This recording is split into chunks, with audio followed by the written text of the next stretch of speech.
with something very rare in the motoring world, a brand new Mercedes SL. Because despite first going on sale way back in 1954, this is only the 6th new model in its iconic history.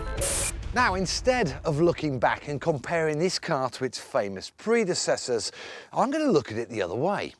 It's unlikely to be replaced until 2020 at the very earliest. So despite its history, the SL better be built for the future.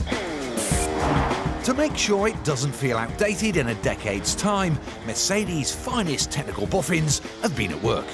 In fact, this SL is something of a revolution for Mercedes. This is the first SL to be built with an aluminium body shell. And the big headline is that compared with a steel body, this aluminium version weighs 140 kilograms less than the car it replaces. Thanks to its trim new body, fuel economy is 30% better than before, and with less mass lumbering around, its handling should be tighter too.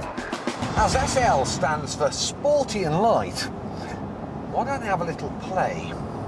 See if it stands up to its name. All right, let's send it in. Oh, the rear's moving, can't really feel it quickly. And it's just a bit dead in my hands. I mean, I can waggle the wheel around.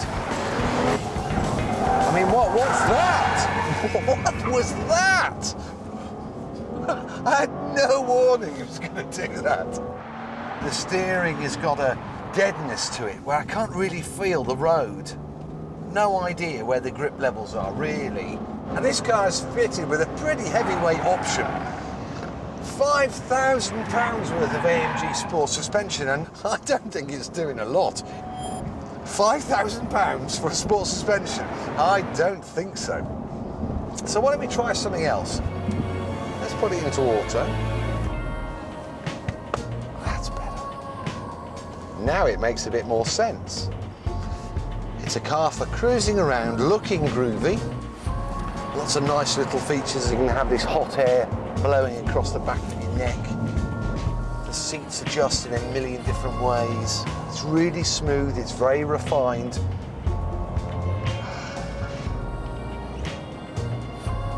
It's pretty nice now. What's the lippy mirror like? Let's have a look. Oh, that's perfect. A surefire future-proofing technique is to make the car enormously safe. With companies like Volvo already developing their self-driving, uncrashable car, Mercedes had to react. They say the SL is the world's safest roadster. It will alert you if it thinks you're getting tired. A chime will go off and it will display a coffee cup, meaning go and get a brew, wake up a bit. It's also got collision avoidance, where it'll jump on the brakes if it thinks you are going to have an accident. And if all that fails, it'll prime the airbags, adjust the seatbelts to give me a soft landing. Then, just before the crash, it'll adjust the headrests to prevent whiplash. Oh, and it'll also turn on the interior lights after the crash, just so I can check my blue rinse hasn't moved. There is one fairly fundamental problem with this car, and that is that the ignition key is in the wrong place. It's exactly where my knee would be. So not only am I banging the key when I'm going along, but it's also possible, look, to turn the engine off. That's it, engine's off. No throttle, no engine. Engine's back alive, but I'm in neutral now. Put it into D. Not good, Mercedes. Why have you put the key there? Then we come to the options list. Cars are being fitted with more and more ludicrously expensive optional extras. And Merc, well, they're not holding back.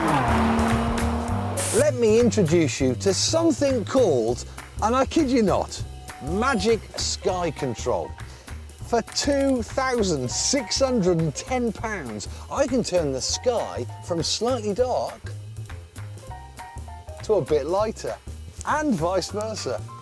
Also, this car features massaging seats for £1,725. It's got 14 speakers instead of 8 for £1,150. A 75-litre fuel tank instead of a 60-litre one for £110. Right, where's the analogue clock? That is 210 quid. Add up the extras on this particular SL350 and the price rises from £72,000 to £90,000. Spec for spec, it's about £5,000 more than its BMW 6 Series rival. Mercedes expect this base model with its V6 engine to be their best seller. It's a really nice lump. It's very smooth, very refined. It's got a really nice engine note. It doesn't appear to have oodles of torque, but once it gets up in the revs, it's actually quick enough.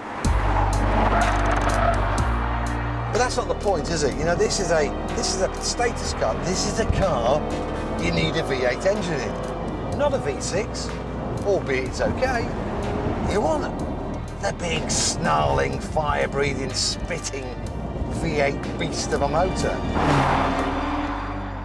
For me, this just isn't a sports car. But if you can get past that fact, it is beautifully engineered, it looks really groovy, it's a car for posing and cruising around, and it does that very well.